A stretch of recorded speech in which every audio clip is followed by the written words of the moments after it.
Yo creo que está ya en la calle, se hable con las instituciones financieras, hablas con abogados, hablas con pequeños empresarios, hablas con la gente que está en las tiendas y se ve ya una reactivación económica. El otro día salían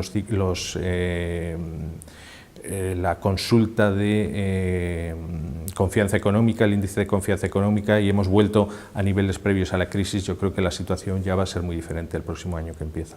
Se acabó la época de los oscurantismos, se acabó la época de los vetos y, desde luego, yo creo que si algo puede decir todo el mundo de mi gestión es que nadie que haya pedido una reunión no ha sido recibido y, por supuesto, con todas las asociaciones mantenemos un diálogo fluido y, vamos, no sé si me corresponde a mí decirlo, pero yo creo que mi puerta está abierta para todo el mundo, todas las asociaciones que lo han pedido.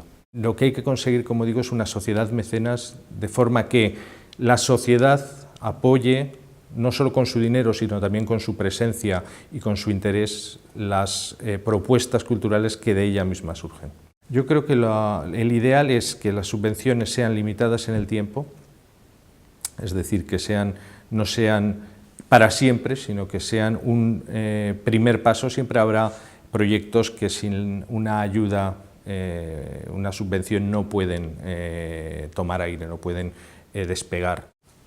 Por un lado, dar mucha opción a que no solo exista el gran mecenazgo, que ya existe de las grandes empresas, sino que exista también el micromecenazgo. Una iniciativa muy interesante es que todos los ciudadanos pueden hacer un micromecenazgo libre de impuestos por 50 euros. Gracias a la llegada de la colección Circa 20, la colección Pilar Citoler, el Pablo Serrano se convierte en uno de los museos de referencia en el arte internacional, no solo español, de los últimos 50 años, particularmente en lo que es obra en papel, lo que es obra gráfica, de lo que es el pop art. Yo creo que el pop art ahora mismo tiene una de las referencias mundiales en Zaragoza. El Teatro Fleta es una de las grandes oportunidades perdidas de esta ciudad. El anterior gobierno, durante todos los años de bonanza, se dejó estar allí y yo creo que en estos momentos nadie entendería que invirtiéramos los millones de euros que costaría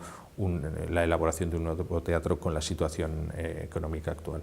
Y lo que vamos a hacer, y este es un proyecto que yo creo que va a ser muy interesante para todos, va a ser poner en valor el Goya joven, la relación. El año que viene está prevista una exposición poniendo en valor al Goya joven, precisamente a lo que relaciona a Goya con Zaragoza. Si alguien, un productor, digamos, de Inglaterra o de Hollywood, quiere filmar en Aragón, podemos decirle, mira, puede usted filmar en Huesca, puede usted filmar en el sur de Teruel, puede usted filmar en Zaragoza, es decir, que ofrezcamos un paquete continuo. No tendría sentido que nos enfrentáramos entre unas localidades y otras. De lo que se trata es de traer mucho para Aragón.